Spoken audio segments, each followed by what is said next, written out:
Let's take a look at question 1 here. So I will read us in.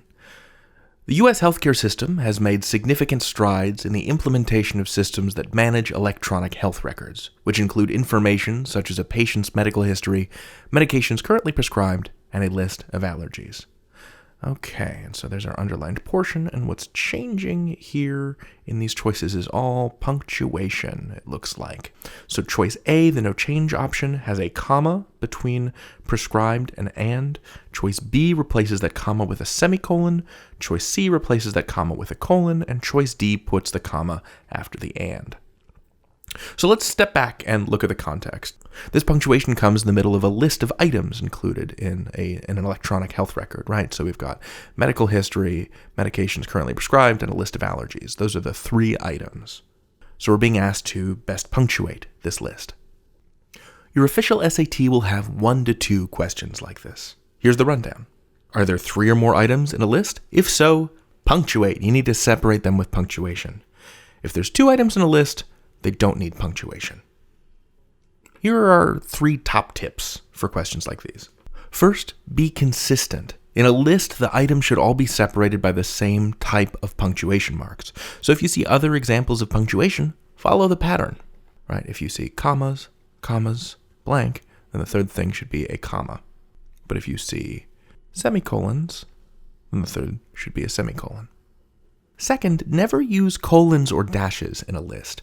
Commas and semicolons are the only punctuation marks we use to punctuate a list, so you can knock out any other punctuation that you see.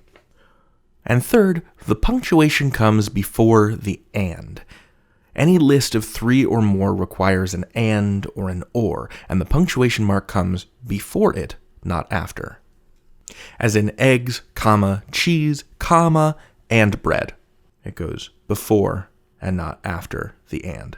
All right, let's go back to the question. And if you want, you can pause the video here and see if you can answer this question without me. Okay, let's do it together.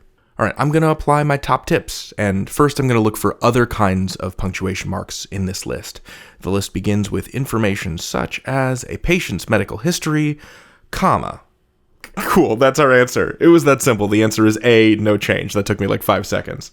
I'll prove it to you. Choice C uses a colon, which we know from our top tips that's not used to punctuate a list. We can knock that out. Choice D puts the comma after the and, which isn't right? That's another top tip. We can knock that out. And choice B uses a semicolon, which can be used to punctuate a list, but only complex lists, like, say, lists of cities where commas are already used within the listed terms. I'll show you. I've been to Paris, France, Paris, Texas, Lima, Peru, and Lima, Illinois, right? You can see how these comma-separated items are themselves separated by semicolons. That's a complex list. What we're looking at here is not a complex list, so we don't need that semicolon. For questions like these, remember those top tips. Be consistent in your punctuation, avoid colons or dashes in a list, and make sure punctuation comes before the and or the or. Good luck out there. You've got this.